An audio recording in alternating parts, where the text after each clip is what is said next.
Mm-hmm. Hey everyone, it's Pastor Dave. How are you doing? Today we're going to talk about forgiveness. But of course, as promised, I do have to show my certificate of ordination. Okay, see, I'm a pastor. Like I've always said, I spent $32 to become a pastor. And I don't even believe in God. At least the God of Abraham. I don't believe. Oh, blaspheme. Ooh, he's going to hell. Yeah. I don't particularly care about the Christian emphasis about the afterlife, because there's so much you can do in this life. And some of the Christian values that were passed on to us could actually make a difference on earth. And one of those things is forgiveness. Without forgiveness, we really can't move forward.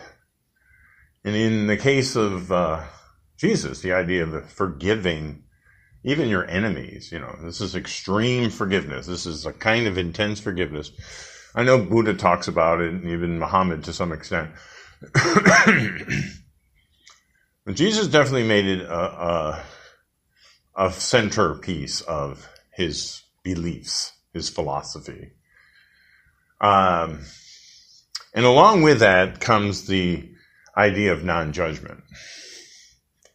Because you really can't forgive if you really are going to continue to stay in a state of judgment. If you're going to be judging others for being human or being flawed or being sinners or being whatever it is that you decide human beings, and you like the idea of condemning them, then you're really not living a life of a Christian, and you're definitely not living a life of forgiveness.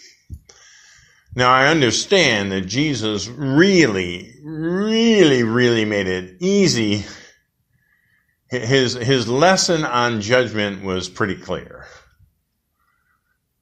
And the idea is that even if you think of sin, you're sinning. So that you cannot escape this notion that somehow you're better than anyone else. So Jesus really made it impossible to avoid sin. Impossible. I don't agree with it, but I get his point. He makes this statement, he says, okay, it is impossible to live a life without sin. I don't like sin, I think it's a wasted concept, but nonetheless, it works in this case. And again, I only embrace some of the Christian values that I can see in a secular context. And forgiveness is one of them. Non-judgment is also one. But I'm not really going to go into the whole thought crime that every thought of, if you lust about another person, that you're committing that act. If you think about adultery, then you're committing adultery. If you think about murder, then you're committing murder. I'm not sure if that's what he really means, but I get his point.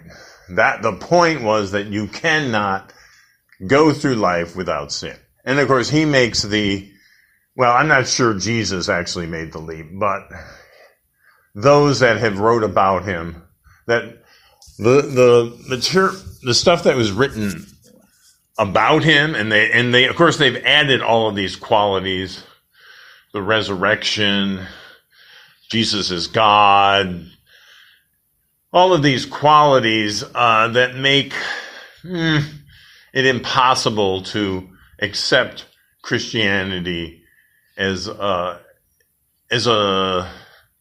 I don't want to say viable, that's not the right word. But it's really easy to see that when you start getting into this supernatural stuff and you've really stepped away from reality, and all that other garbage is just for the purposes of an afterlife. Jesus is going to come and save us, but, the idea that he's going to return as the Messiah which even Jesus thought he was. And if the story is even close to true, he did come back. He came back like 3 days later. And hey, I think we're done. I think the second coming happened, and that's right. None of this end of days talk needs to go on. But whatever. I digress. So, because it's impossible to sin, and Jesus set himself up as being your only path to the afterlife, to a kingdom of heaven where you live eternally in whatever heavenly bliss that might look like, fine. But in that sense, I have no use for that. Because the idea of forgiveness on earth is far more powerful, and we could actually bring peace on earth through extreme forgiveness. With the idea that, okay, we're all flawed. The idea is that we think we can get the best out of people if we really can forgive and can allow them to perhaps atone or at least acknowledge their criminal activities. We'll just keep it in the secular text, and that will do best. Now, let's say somebody kills 3 people. No real reason, whatever, enraged about something, he kills them. If you're going to ever try to exercise the notion of forgiveness, at least on a personal level, especially if this person harmed your family, then yes, there's going to be that personal forgiveness. But then there should also be the sort of societal forgiveness. The idea that it's possible, maybe, that we can reform this guy. Now, of course, everybody will dismiss that. No, he's a killer. He should be put to death. I don't think so. I think one of the Christian values would be that, no, you should not want to kill somebody. And I understand. Charles Manson's a good example. Most heinous type of criminal mind there is. And you ask yourself, well, what's the point of trying to save this guy? Well, I think it's worth it, because if we can actually get somebody with that kind of mind, and we can use our psychological and psychiatric knowledge, biological knowledge, whatever we have, to try to understand why someone would commit such horrible acts, then we might actually advance our understanding of the human mind, the human brain, that kind of thing. Why do we commit crimes? So it might be worth forgiving in the sense that says we have to keep you out of society. We have to keep you behind bars because so that we can give you a chance to try to reform yourself. So you offer education, you offer job training, that's okay. You try to give them a sense of purpose, all good stuff. Maintain counseling, whatever you can do. And hopefully we're committed to that kind of idea. So it's probably not valuable to the society to just kill people. Because we're not really going to learn anything. We're never going to really advance. I don't know what it will mean. I know it's going to be we have to put the money in. We have to put the effort to try to, help this person. And I know that sounds like, ugh. But if you're a Christian, the notion of this kind of forgiveness should not really be that upsetting. I know a lot of Christians love the death penalty. But it's like, why? It seems to be a contradiction in your philosophy. So the idea that you cannot even do, even in a general societal sense, the idea of extreme forgiveness or, societal forgiveness, that it might be worth trying to help somebody and help ourselves understand the human mind through at least the opportunity to reform. So prison reform is important. And we can give all the things we know. We know what it means to be a productive human being.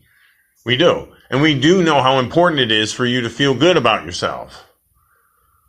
And you don't have to condemn them, and you don't have to threaten them with hell, and you certainly don't have to put them to death. And I understand. I'm not sure how I would feel personally. I'm sure I'd be terribly upset whether my idea of forgiveness would actually be useful, or if it would be possible if I could. I don't know. I mean, and that's why it's better that we have a general sense of forgiveness in the society, because when you are personally involved and you are so hurt and you are so affected by it, then you're not going to, possibly not going to, be your best self about it. So that's why we have to leave it up to our laws, our system of justice. So death penalty is a useless thing. It's useless. It's laziness, first of all, and it's cruel. There's no need. We don't have to do that. I understand there are a certain level of crimes that are just outrageous, and it seems like these people are irredeemable, and there's just no way they're going to reform in any way. But I think that's a judgment that you should hold off on. But we should be very active in trying to understand this criminal mind that would do such horrible acts. So I think we do need forgiveness as part of our justice system, a societal forgiveness with the idea that we can at least give the opportunity for somebody to redeem themselves. And in so doing, that's going to be very good. That's going to be a very good thing. So in a sense, I'm sort of, borrowing this concept, not that it was an original concept with Christ, but in the case of this extreme forgiveness, Jesus would want you to not kill other people and to try to give them the benefit of the doubt. And we want to take that a step further through secular means and, various sciences. We can try to understand and try to help somebody, reform or redeem themselves. So it is worth doing. So that's why I embrace that value that Christ was trying to share. Now the actual, we'll call them mechanics, I guess, for lack of a better word. The actual mechanics of forgiveness really requires two parties, right? One who was wronged and the one who did the wrong. So the one who is willing, now it would be nice if the one that did the wrong could really come to a place of repentance or atonement or, accepting responsibility and really feeling bad and regretting that that person committed, that he or she committed this crime. That if this person did something wrong and they admit it, and then the other person can actually embrace the sincerity of their need for forgiveness, and then you can find it in yourself to forgive that person, well, then the cycle of forgiveness is complete. Because there's lots of times, let's say you didn't get along with a family member and that family member died, and they never admitted or acknowledged that that they did you wrong, that they did something to you that they should not have done. They stole money, they killed somebody, they did something and it seemed to you unforgivable. And yet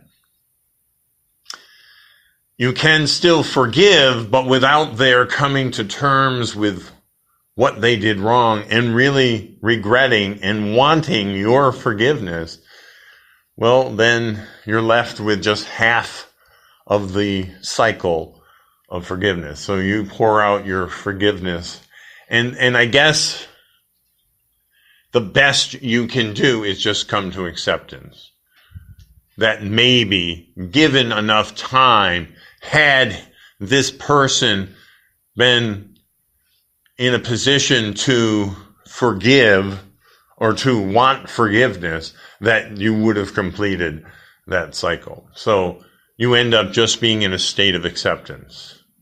And there's a kind of hope that maybe something could have been done, but not to blame yourself. And then this is where you forgive yourself. If you do think you did something wrong, then you have to forgive yourself.